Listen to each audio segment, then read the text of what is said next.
Bam. Hello. I am late. Thank you for noticing. I'm also putting in a hello for everyone in the chat. Hopefully tonight will be the night when someone subscribes and then wants to chat with me.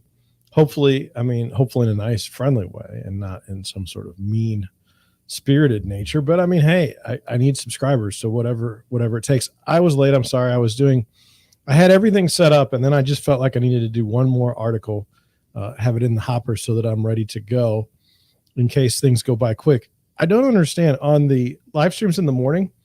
I do 2 articles on the live stream in the morning and it takes 20 minutes. Here I do articles and it's like I'm done with 10 of them. I don't know if it's the content of the articles or what's going on, but anyway, I guess I should get to an introduction. First of all, thank you for watching. You've stumbled upon our nature of employment, and this is where we talk about employment issues in the United States, both from an employee and employer perspective. I mean, we just like to understand work. Like, why are we going to work? Besides, we get paid. Like, you can get paid for any job. Does that mean you should go to it? And then, how stupid work can be sometimes and how absurd it is. That's what we talk about. My name is John Schenk, and I think I started this live stream maybe a month ago. So it's pretty new. It's the 5th of May. So I think I've got 10 subscribers. If I could have 100 subscribers by next May, I'm almost okay with that. That'd be great. If I could have somebody in the chat within the next month, that would be nice. But it takes time, and I don't typically do anything that's got explosive content. That is, I kind of stay away from things that are just kind of make me uncomfortable. So if you watched last night's show, when I read the letter of the former Google worker and was just blown away by I'm not going to say crazy, but just I wouldn't want to work with that person. Like they don't sound like they're any fun to work with. And I think that kind of matters when you have a job. Like, you have to like your environment. You have to like why you're there. If you're just going for the paycheck, your life is sad, right? I mean, maybe I'm wrong.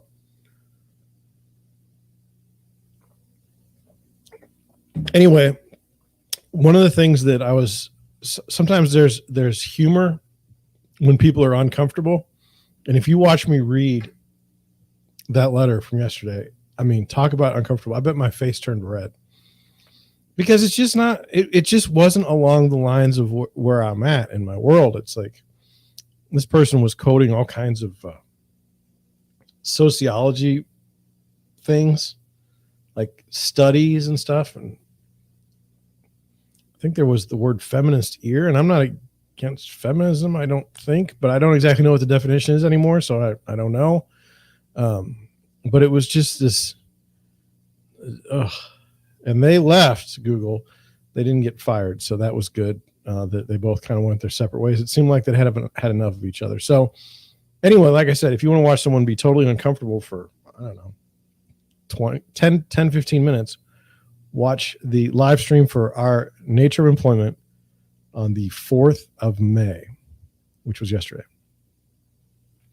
What do we have for you today? What do we have in store? Well, let's go over some of the highlights.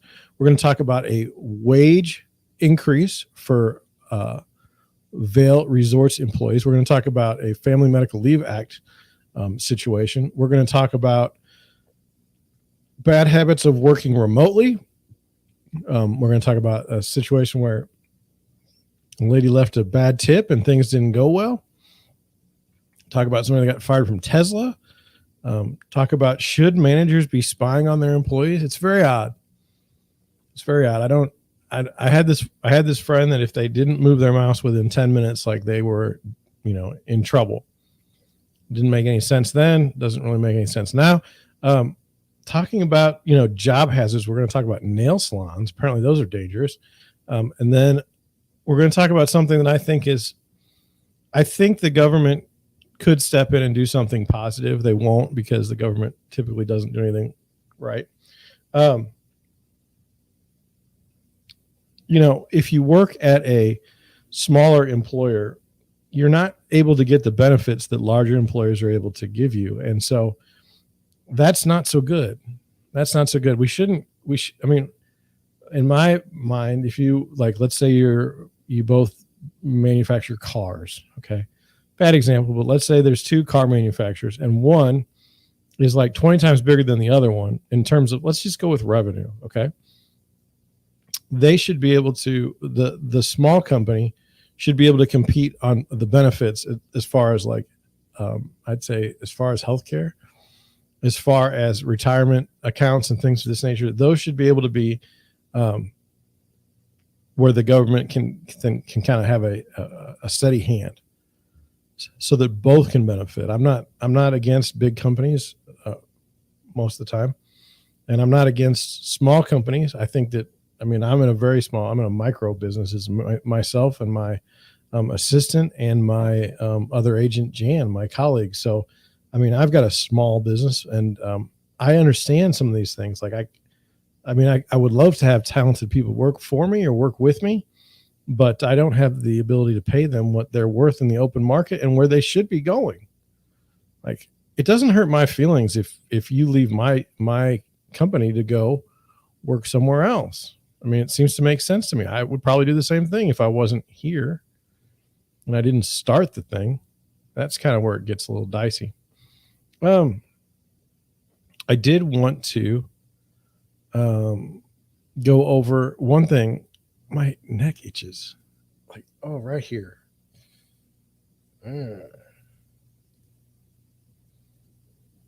Boy, that's bad. So anyway, I got that done. Anyway, lots to go over. Why don't we jump into it? Oddly enough, the first story I didn't write down, but I have the link to it. So God only knows what's going on. It says, I am bothered. Employee accused of wage theft backed by the internet. Okay. Members of a popular internet forum were quick to call out one employer who accused an employee of stealing wages they were allegedly never owed. Now, I would like to see, I like Newsweek always just goes on Reddit and they write an article. It's very smart. I think I've done the same thing. I've gone to Reddit and I've used it for my podcast because it's like, that's news. So anyway, in a viral Reddit post published on our Anti-Work, Redditor Danny Whammo wrote that they began logging hours they were forced to work during their days off and explained what happened when their employer found out.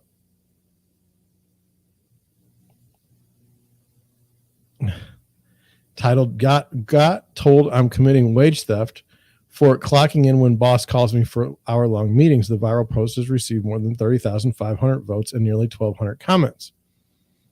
Beginning with the explanation that they spend most days off in work-related meetings and completing other work-related tasks, Dano Whammo said they devised a plan to ensure they were compensated for their extra effort. Basically, I got tired of spending my days off glued to my phone and laptop, so I started logging hours outside of my workday that I am bothered with work-related issues. And then it says, after the boss find out, Dano Whammo was accused of stealing company time. My boss told me I'm stealing hours from him, the Redditor wrote. But is he not making me work on my days off and using my time?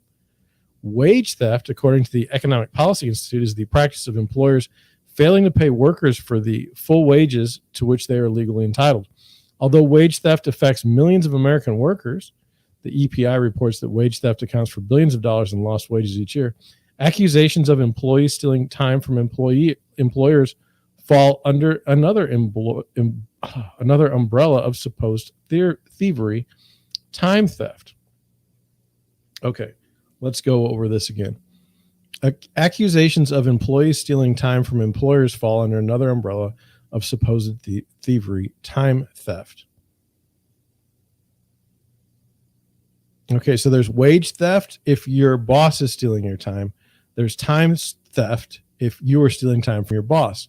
Defined by TLNT, an online resource for employee management advice, as time for which employees get paid that was not spent in pursuit of one's assigned tasks. Time theft is a major concern for employers across the country, with employees reportedly stealing an average of 4.5 hours per week and costing employers billions of dollars annually. The collective crackdown on time theft in workplaces has been swift and dramatic. However, time theft usually comes as a result of unclear directions and having to split attention between conflicting tasks. And in cases like the one described in the viral Reddit post, additional work-related requests during non-work hours force employees to handle personal affairs on company time. While conflicts between employers and employees about potentially stolen time and wages have raged on for centuries, online discourse surrounding both issues has come to a head as more American workers have quit their jobs in the past year than any other time in the country's history. Toxic work cultures, as well as poor work-life balances, both serve as major factors for employees torn between staying and leaving. In the case of employees not being compensated for the work they complete while off the clock, many have chosen the later. But it should have been latter. I should have said it that way. It says in the comment section of the viral post, Redditors were in agreement that Whammo was justified to log the hours they spent working on days off, and that the original poster's employer was mistaken in accusing them of wage theft. Boss doesn't know what wage theft means. He is stealing time from you and doesn't want to pay. What you're doing is thwarting wage theft. Redditor Ricardo, whose comment has received more than 1,200 votes, responded to the post with a similar message. It's wage theft. The victim was incorrectly identified by your boss, though. Ask your boss why is he being fraudulent by asking you to work and trying not to pay you. In a separate comment, which also received more than 1,200 votes, Redditor Eastern Shade said, the original poster's boss should have been more clear about their expectations during days off. And then he should be grateful for employees who are willing to work even when they're not scheduled to.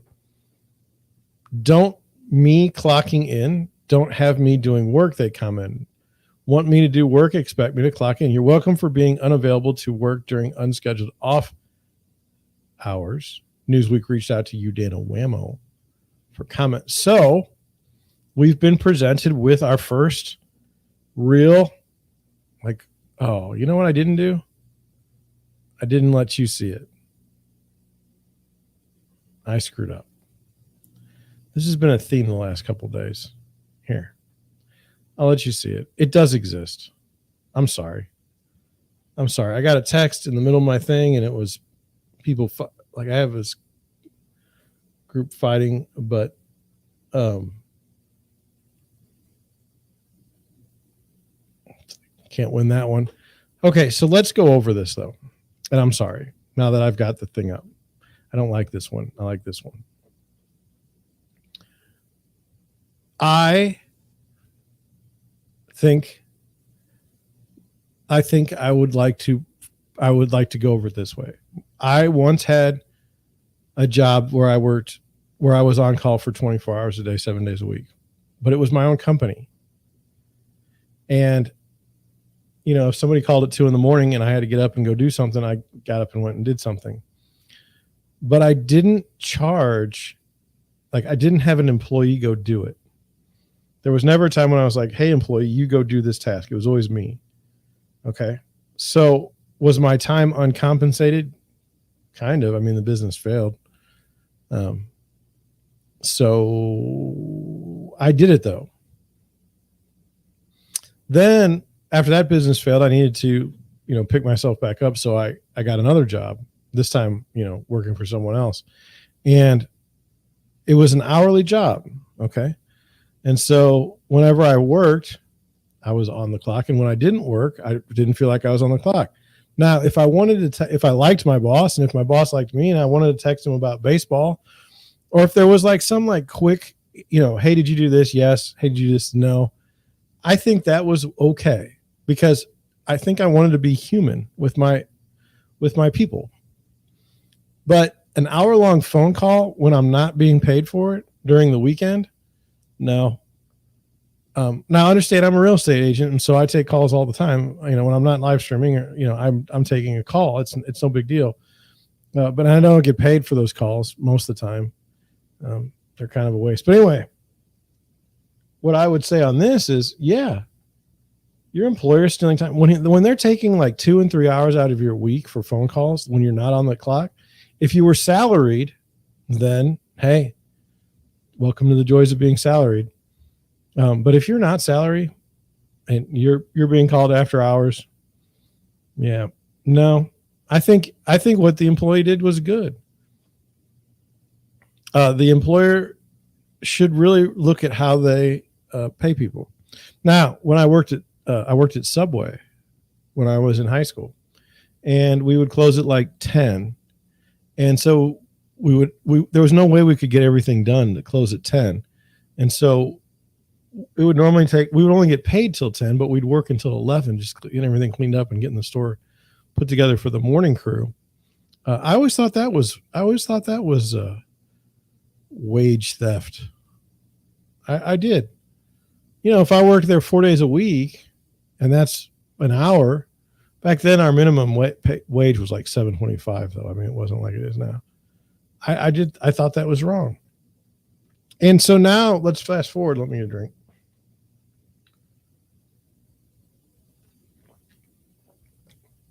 I have an employee, and I refuse to have them work off hours.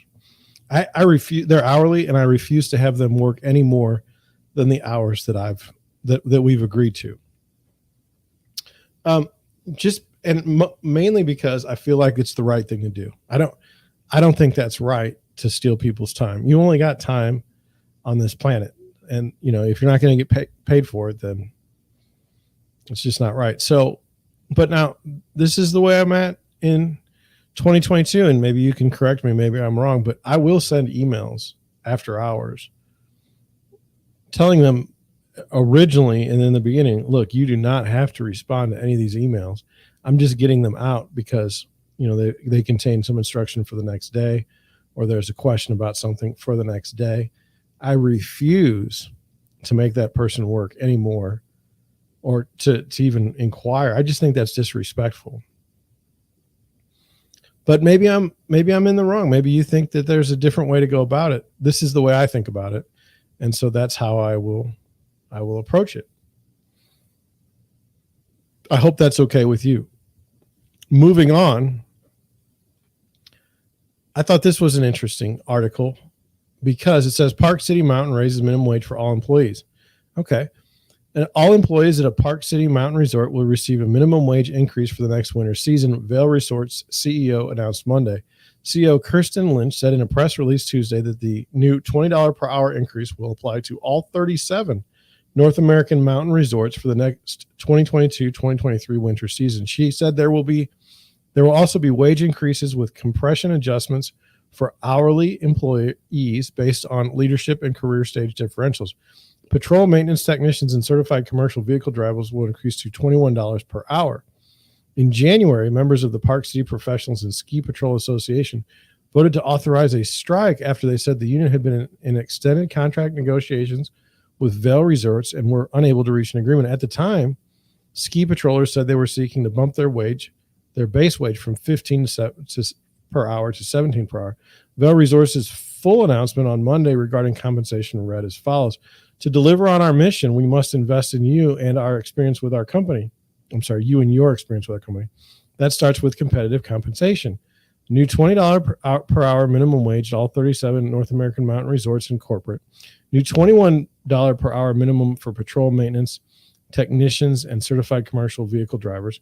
New Canadian dollar 20 hour per minimum wage at Whistler Blackcomb from current Canadian dollar $15.20. Guaranteed minimum of $20 per hour for tipped roles. Hourly wages will increase with compression adjustments based on leadership and career stage differentials, and this represents an average wage increase of nearly 30% across hourly employees in North America. The one I would want to say is guaranteed minimum of $20 per hour for tipped roles. Does that mean like a bartender is getting $20 per hour and tips? If so, that'd be pretty good. But this is what I'm reading. I don't know if it's true. Resort officials also announced other changes involving their incremental annual $175 million investment in employees. New seasonal frontline leadership development program for employees. New 40% discount of all Vail Resorts retail for the 2022-2023 winter season. A commitment to affordable employee housing in mountain communities. A new $4 million investment in HR. And new flexible remote work for corporate offices. And merit increase for salaried employees. Here's the letter that the lady wrote, the CEO. It says, I've been in my new role as CEO of Vail Resorts for just over 100 days, And the challenges we have faced together this season have given me an opportunity to reflect on what is important and what our company must focus on as we move forward. Today, I want to share some of my thoughts and important news for our company. One of my biggest takeaways from these past 100 days is the importance of each of you, our team. We have a mission that we all know and love, experience of a lifetime. You are the core of this mission. We cannot create an experience of a lifetime for our guests without first creating an experience of a lifetime for you. Unfortunately, we have fallen short on that. So the new CEO says, we are not getting it done. We are not getting it done. And here's how we're going to try and do it. Addressing this requires a pivotal shift in our company's direction with a new strategic focus on all of you, year-round and seasonal, hourly and salaried, mountain resorts, and corporate. We're focused on providing each of you the resources and support you need to have an experience of a lifetime, staying out front by making the necessary investments in you. Sorry. We went over some of this stuff, but they kind of talk more about it. So let's go over some of these things. So new seasonal frontline leadership development. Our company is passionate about leadership development. Starting next winter, we will be launching new seasonal frontline leadership development programming. If you come for a season, we want you to have the opportunity to build a career. One of the benefits of being a part of the Vail Resorts family is that our employees have the opportunity to grow within their mountain resort or move across our mountain resorts and company for new opportunities. You might start in lift operations like Chris Sorensen and grow to become the GM of Keystone Ski Resort. Or you might be like Beth Howard, starting as an hourly intern in F&B and then growing to become COO of Vail Mountain. In the past 2 years, over 600 employees have moved from one mountain resort to another for new career growth opportunities. My goal is to create many more of these opportunities for you. Leadership development is a passion of mine, and I look forward to sharing more with you as we head into the next season. Now, look, to me, the Great Resignation is all about people taking jobs that are terrible, and they're like, I'll do this for a while if I can move up. I'll go work at a crappy place that is like a Fortune 500 company if by working there I can move up. And what they're doing to these people and making them want to quit is there's no movement up. I was talking to somebody that was at AT&T. I mean, they're very large, and I believe that they were in the phone sales division, right? They sell cell phones. And they said, look, I want to move up. They had their MBA. They were doing fine, and they just couldn't get out of that space. It was like they were locked there. What are they to do? Like they're good people, and they were. This was a young person, and they had put their time in on the floor, and but there was no way to get out of phone sales. Like that was the end. You couldn't move up. So they left. And that's kind of where it is. I mean, people just leave. They can't move up, and they know it, and so they're gone. And so this is a wonderful, to me, if it's true what has been written, and if they're committed to it, which I hope they are, this ability to kind of identify future leadership and help groom that leadership is a good thing. Should be applauded. It should be applauded for a corporation to understand they need to move their own people up. You don't need so many people that you cause like a rot, up at the top, or a bunch of yes men. But hey, this is a good idea. Okay, now it says new 40% employee discount on all Vail Resorts retail for the 2022-2023 winter season. We are a mountain company with team members who are passionate about enjoying the outdoors every season of the year. While we know wages are the top priority, we also want to make it easier for our employees to enjoy our core business, the outdoors. Starting this fall, all employees will get a discount of 40% off retail MSRP for all gear at Vail Resorts locations, including Vail Resorts partner branded stores such as Helly Hansen, Patagonia, Burton, The North Face, Salmon, Smartwool, and others. This new benefit is in addition to the free season passes for you independents, discounts on food and beverage, discounts on lodging, discounts on Helly Hansen, ski and ride school benefits, access to health insurance, sick pay, and free mental health resources, and more. So now they're making it kind of that you want to, not only do you want to move up in the company, when you want to buy a nice little Patagonia jacket or something from the North Face, and you've got a choice, like you could go to Walmart. I guess you can't go to Walmart for these things. I'm sorry. You could go to a different store. Was REI? Could you go there? I don't know anything about skiing. I mean, we don't ski here. We got one place. in Eureka. Not as a criticism to that place. I'm just saying it's not like I don't understand skiing that much. And I've even been to Steamboat Springs, which is wonderful. However, I think it'd be a great thing to be able to, 40% off. I'm hoping that you're not crushing your margins. I hope you can make a little bit of money off the deal, but still provide a really fascinating benefit for those people who would like those products, I would think. Our commitment to affordable employee housing in our mountain communities. Affordable housing in our mountain communities is essential for so many of our employees. We know this has become harder for you as these mountain communities have grown. We plan to aggressively pursue building new affordable housing on the land we own and pursue company leases and existing affordable housing developments so that we can make housing more accessible and affordable for our employees. Our company currently provides about 7,000 affordable housing beds across all of our mountain resorts. And GTLC and GTLC. And we ensure that rental rates remain affordable for our employees. We plan to expand affordable housing further. That's not easy to do. It requires mountain communities to be fully committed to affordable housing and the approvals needed to allow us to build on the land we own. While we understand that some of our mountain communities have concerns about new developments, we believe it's time for us and our communities to make affordable housing a top priority and accelerate the process to ensure we collectively make progress. We're actively working on several key projects to achieve this, and I look forward to sharing more on this soon. So they own property. Their employees are having difficult times with the wage they're being given. The wage they are earning. They're having a difficult time paying for a place to stay and go to work. So what do you do as an employer? Well, can you set up housing at your the land you own? Let's be honest, these are mountain places. These are probably some of the most expensive real estate right now in the world. Vail, Breckenridge. Yeesh. So are they going to just say, okay, are these communities going to say, oh yeah, go ahead and build more affordable housing here on your land? No, they're probably not going to do that. They're probably going to fight it every step of the way. But as the head of the organization, to publicly state that we're going to make an effort, we have a commitment to affordable employee housing, I think that goes a long way. If you're working for Vail Resorts right now, you should be pretty happy, because it sounds like, now obviously that they have to prove themselves, but what they're saying is that they care, the company cares about you enough that they're trying to make your life better. And now, isn't that what you want out of an organization, for your life to get better by working for them? Like, you can both share in the positive. So far, I think this is wonderful.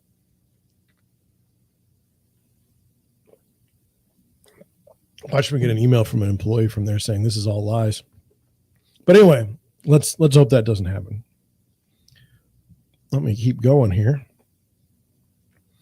A new $4 million investment in HR. I would like to express my gratitude for our HR team as they navigated through many challenges this season relating to staffing and the COVID-19 Omicron acceleration in December. Unfortunately, those challenges meant that your experience with payroll and HR support was not what we wanted it to be, or what you deserve. It is our responsibility to provide you with the support you need. To make that possible, we are taking additional steps to enable the HR team to better serve you. We are investing an additional $4 million per year in HR immediately. This will add 66 more people to the Central People Connect and payroll teams. This represents an almost 50% increase in central HR services staff dedicated to the resorts in each region, with the goal to provide you with faster, more direct support in hiring, onboarding, payroll, and case management, and a more personalized experience. We are also committed to initiating the work to upgrade HR technology systems and simplifying the HR process. I don't know how many people they hire. They've got 7,000 affordable housing beds, and they talk about 600 people who've moved, but there is nothing that says how many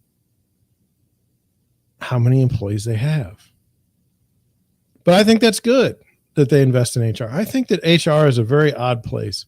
In some organizations, it's an afterthought, and so they put people that wouldn't otherwise be good at anything else into HR. It's kind of like where they dump people. So for this organization to, invest in the HR space, That's by 50%. That's pretty good. New flexible remote new flexible remote work for our corporate office. It is hard to believe that it has been 2 years, almost to the day, since we closed our Broomfield office due to the pandemic. I miss seeing all of you in person every day. I also recognize during this time we have proven that we can be effective working remotely. Today, we are announcing a significant change in how we will return to the office. Flexible remote work. When our Broomfield office reopens on May 16th, corporate employees will not be required to work in the office a specific number of days, nor be based in Colorado. This allows corporate employees to live and work in any of the states in which Vail Resorts currently operates. While this provides flexibility many of you have asked for, I also know that the personal connection is important to you, as it is for me. I am committed to fostering a strong culture in person and virtually. More details on these engagement plans will be shared ahead of May. Look, I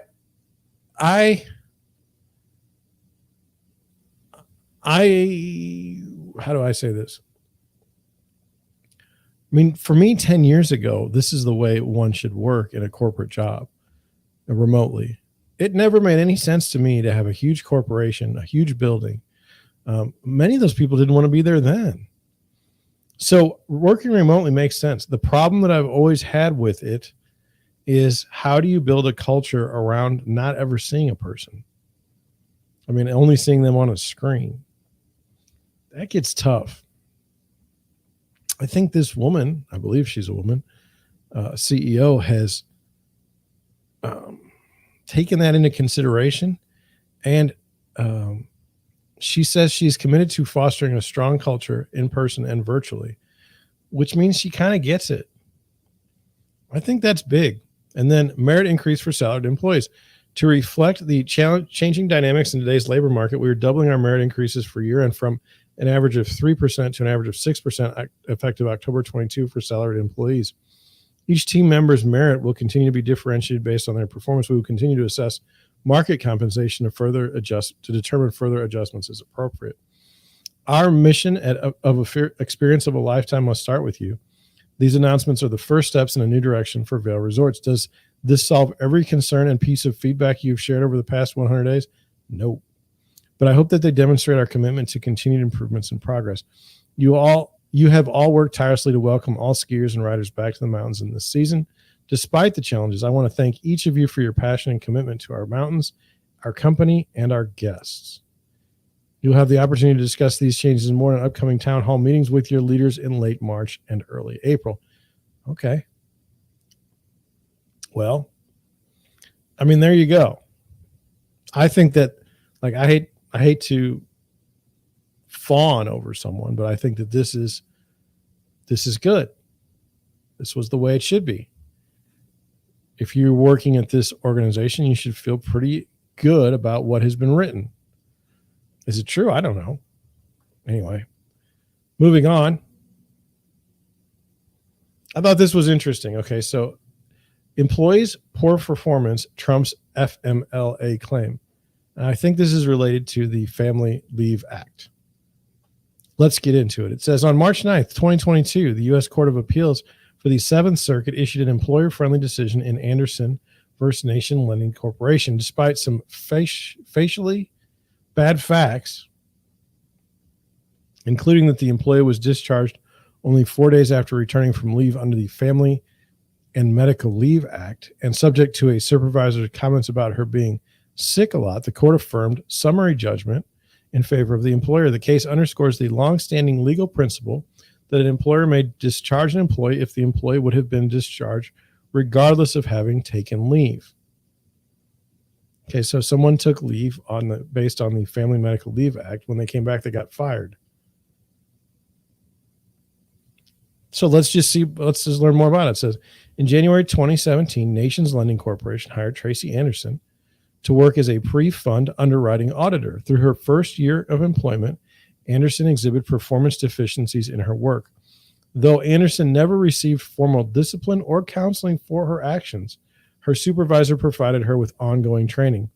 After utilizing her available sick time for extended leave from October 2017 to January 2018, Anderson returned to work, but her performance continued to suffer. In January 2018, Anderson's supervisor questioned her about additional performance issues discovered while she was out. Anderson could not provide much detail regarding her errors. Although Anderson promised to be more meticulous, her supervisor created a spreadsheet to keep track of her performance issues in February 2018 after discovering yet another mistake. Now, this person is a pre-fund underwriting auditor. Like, you cannot make mistakes with this kind of stuff. Your job is to audit those documents, those files, to see if they're right. That's your number one job. Anderson continued experiencing health issues that necessitated her taking leave under the FMLA beginning in March 2018. Before her leave, her supervisor made comments about Anderson being sick a lot and needing a full team there to run her department. Shortly after Anderson began leave, NLC's audit system discovered several more errors in her work. Then on May 1st, 2018, the U.S. Department of Housing and Urban Development noted NLC of 2 additional errors that Anderson had made on a loan the prior year. Following the errors discovered in May 2018, Anderson's supervisor recommended that Anderson's employment be terminated because of her poor performance and because of her level of performance was inconsistent with her 20 years of experience in this field. While Anderson was still on FMLA leave, the NLC, that's where she works, initiated an investigation into Anderson's performance. On June 11th, 2018, prior to the end of the investigation, Anderson returned from her FMLA leave. Upon her return, she was instructed to review her emails, sort through computer issues, and catch up on training modules. Although her job ordinarily entitled reviewing loans, she was not assigned to any files upon her return. NLC completed its investigation on June 14th, 2018, 3 days, and terminated Anderson's employment the following day. After the termination of her employment, Anderson brought a lawsuit against NLC,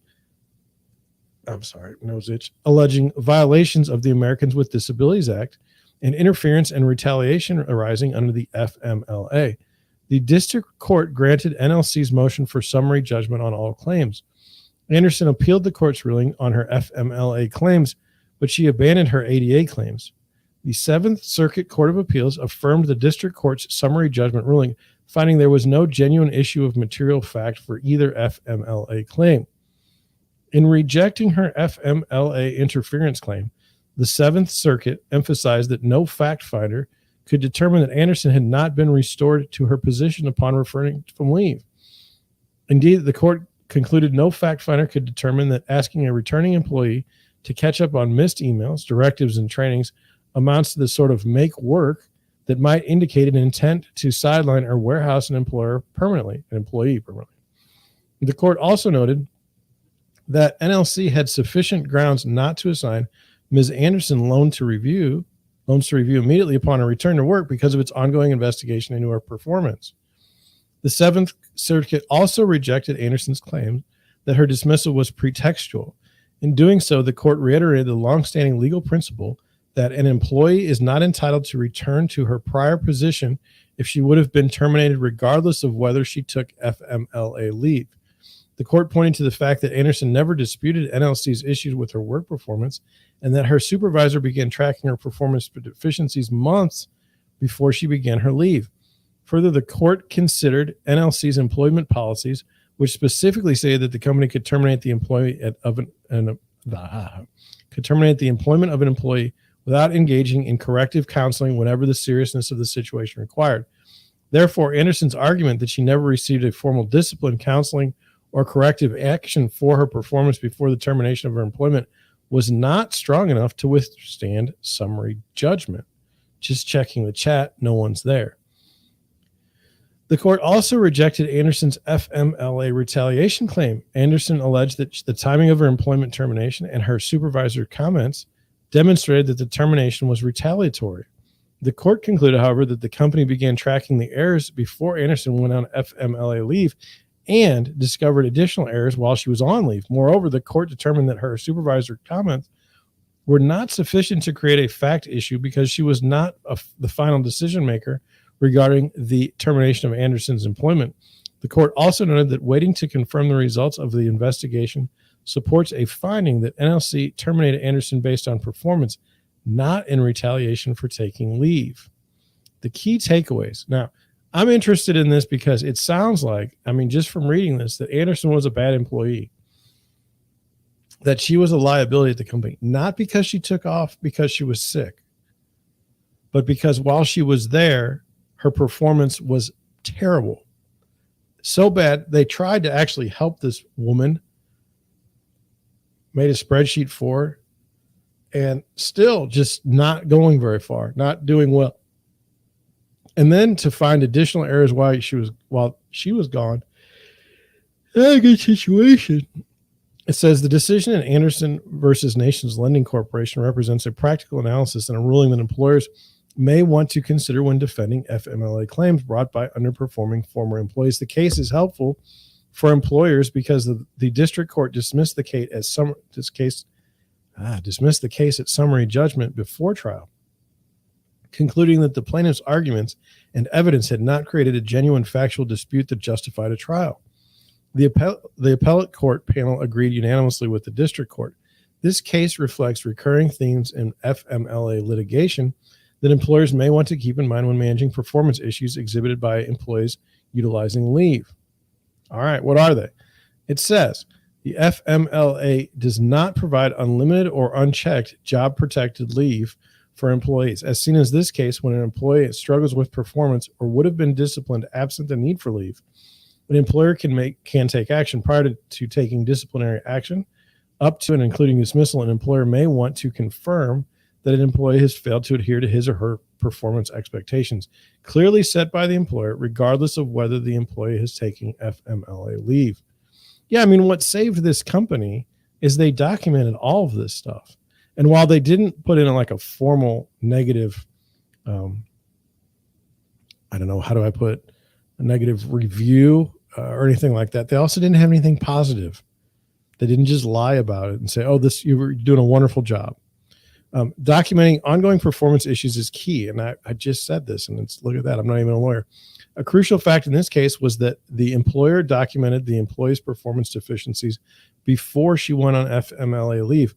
This documentation further demonstrated to the court that the employment termination was based on the employee's performance and in no way associated with the employee's need for leave. That's right. I mean, like if someone needs to leave for the FMLA, I'm totally good with that.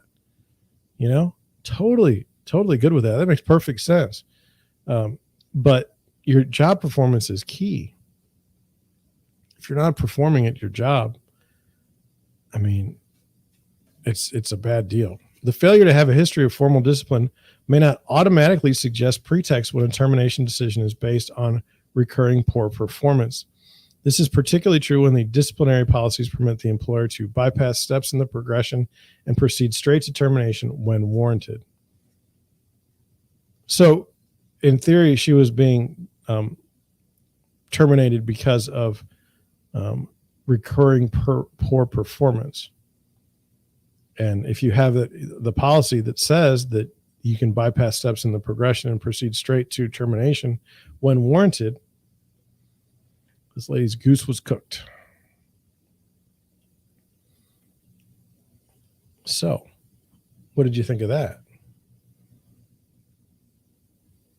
I think that my eye itches. I have allergies. So, based on what you read, do you think that they did the right thing? The court did the right thing. Was it employer friendly? I don't know. I think it was the right call based on what we've read.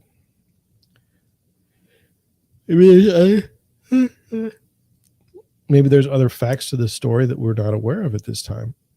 But right now, it looks like this made perfect sense. Now, here's another article. We are getting a drink.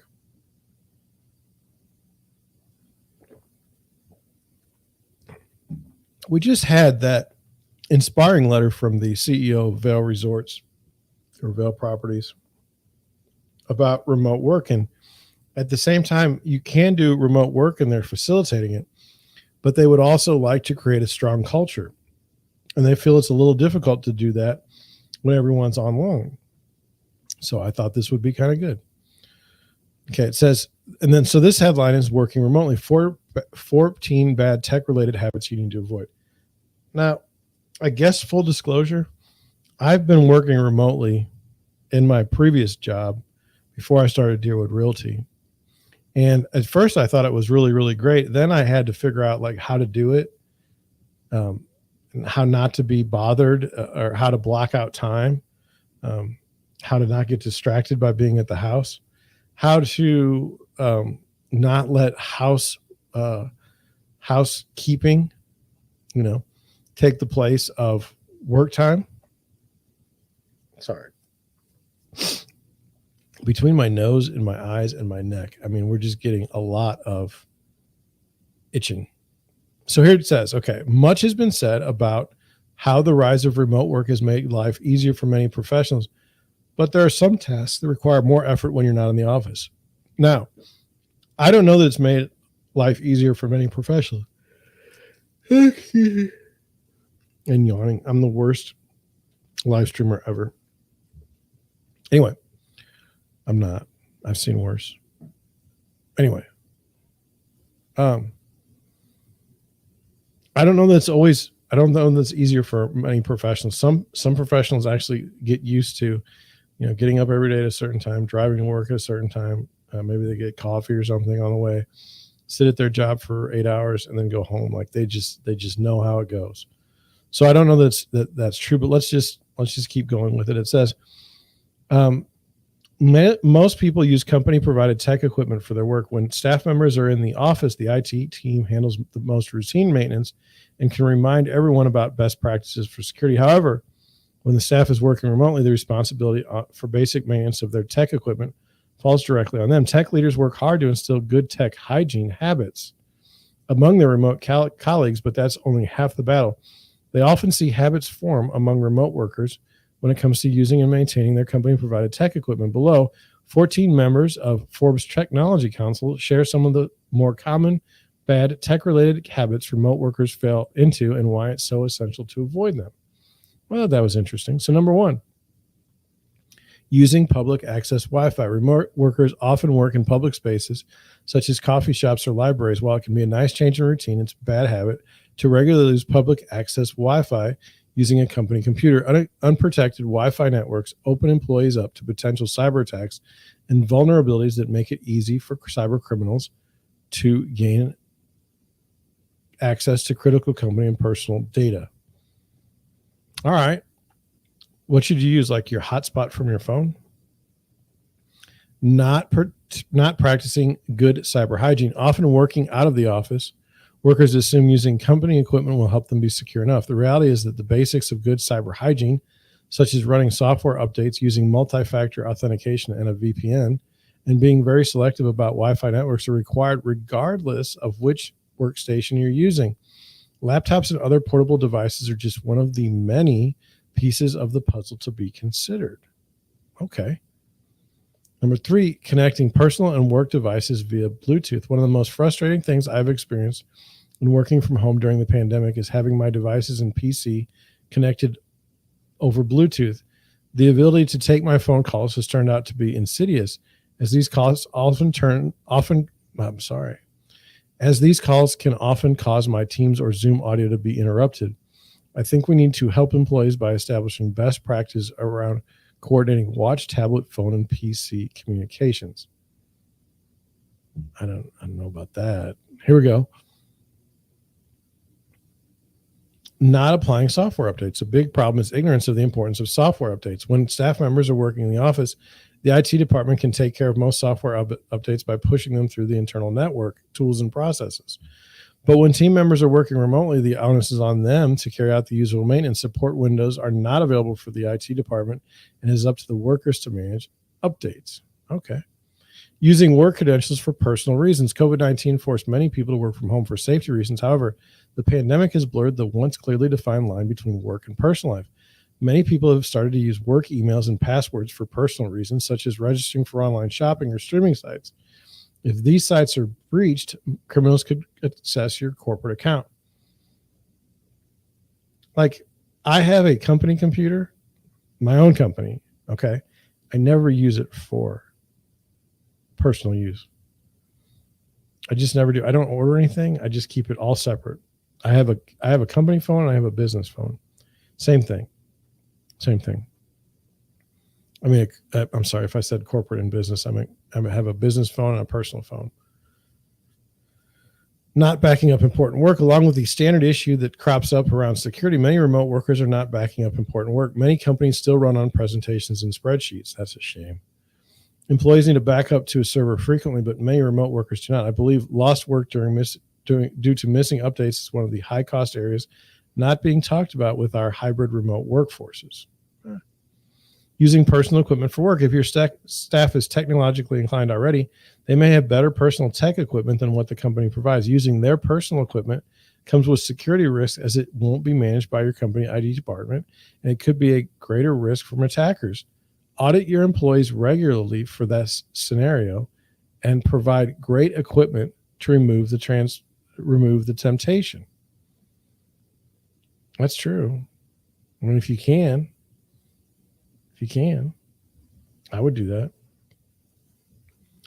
Creating weak passwords and not using MFA. Look, there's an ad over here. Look at how many people use that as a password. That's kind of dirty. One of the first tech-related habits an employee can have are bringing poor passwords and failing to use multi-factor authentication. You want to do everything you can to keep your company and equipment safe, even if it's at the home of a remote employee. If you make these two steps a requirement for using your devices, you can break poor habits while securing data and device. So, I mean, you can use crappy passwords at work. I mean, that's got nothing to do with, to me, remote working. Leaving your laptop unlocked when you're away from it. A common bad habit among remote workers is a tendency to leave their laptops unlocked when they step away from their work. This could lead to sensitive intellectual property being compromised and or the system being used for malicious purposes. Unsuspecting remote workers often do that while working in coffee shops and other public settings, which can create a serious threat of data and IP theft. Not being careful when clicking links, whether working remotely or in the office, the bad habit is the same. Too many people have an inbuilt desire to click a link when it's sent to them. In 2020, phishing attacks increased by over 600% in the first quarter, and ransomware went up a massive 1,200%. This is going to create many more issues down the road.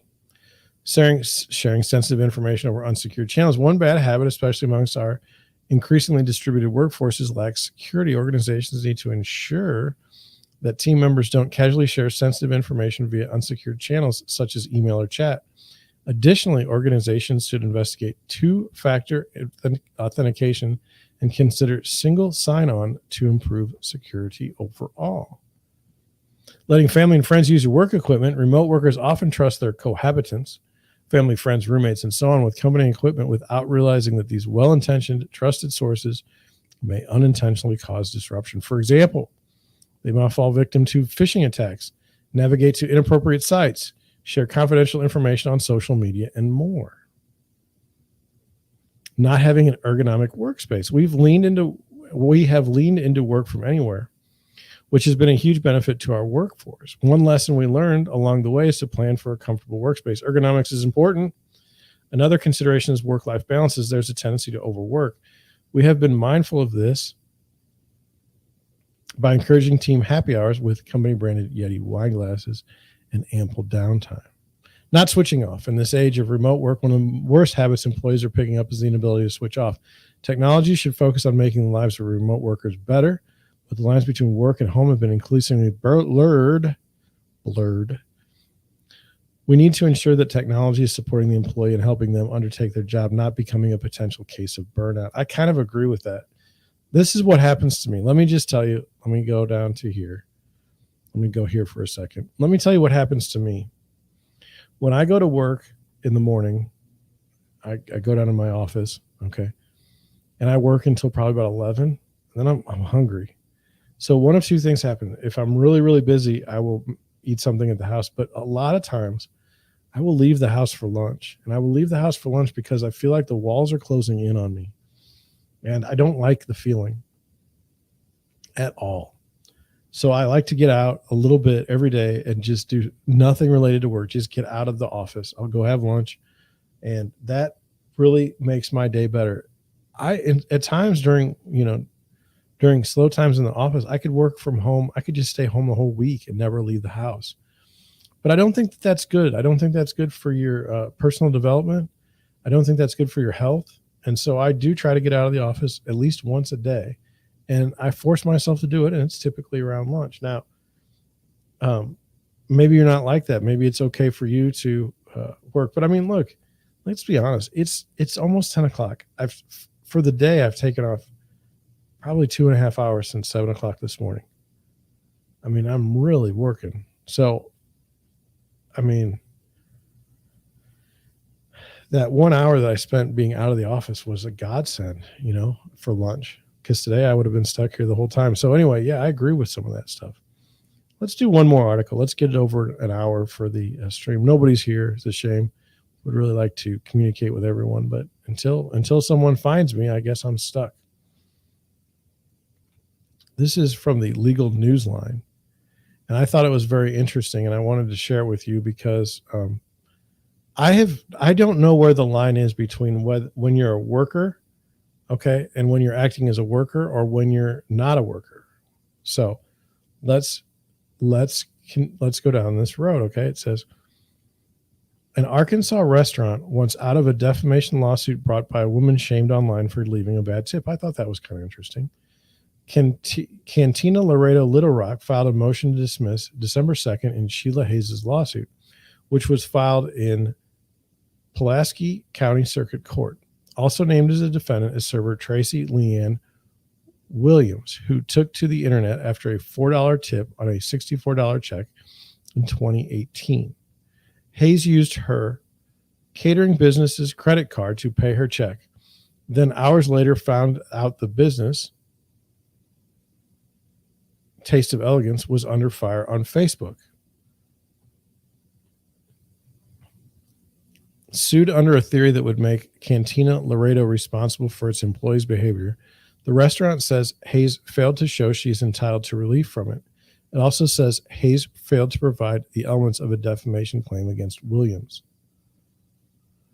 An opinion does not constitute an actionable defamatory statement of fact unless the plaintiff can show that the allegedly defamatory statement implies an assertion of objectively verifiable fact about the plaintiff. A star rating does not state a fact and is not susceptible to being proved true or false. It is an opinion. In fact, many courts have held that ratings and reviews nearly always constitute an unactionable opinion. Now, a different problem is ratings and review sites. Those are issues, okay? They can destroy a business quickly. And sometimes people can use them as weapons. So I don't particularly know what to do about those things to make them somewhat fair to both sides. But let's continue. Williams' alleged cyber attack included a kitchen manager leaving a 1-star rating for Taste of Elegance. The dispute began on January 31st in 2018 after Hayes, her 3 sons, and an employee of Taste of Elegance chose to patronize Cantina Laredo. Hayes' party dined, paid, and left a $4 tip on a $64 tip.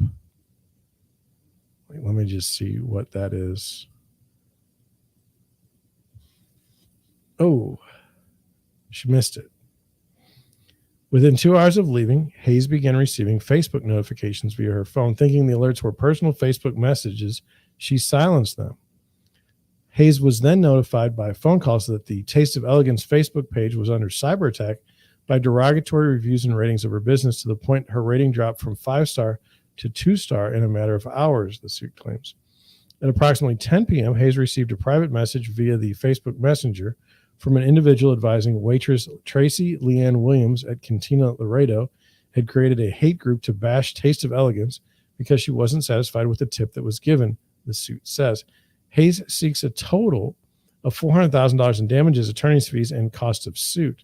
Hayes is represented by Willard Proctor Jr. Cantina Laredo says the lawsuit fails to allege Williams was acting within the scope of her employment. The most the alleged facts show is that Williams acted in pure self-interest when she negatively rated plaintiff's business because plaintiff did not tip well. Defendant cannot be held liable for purely personal acts, and it certainly cannot be held liable for the acts of whether other Facebook users who made the independent choice to leave negative ratings. What do you think?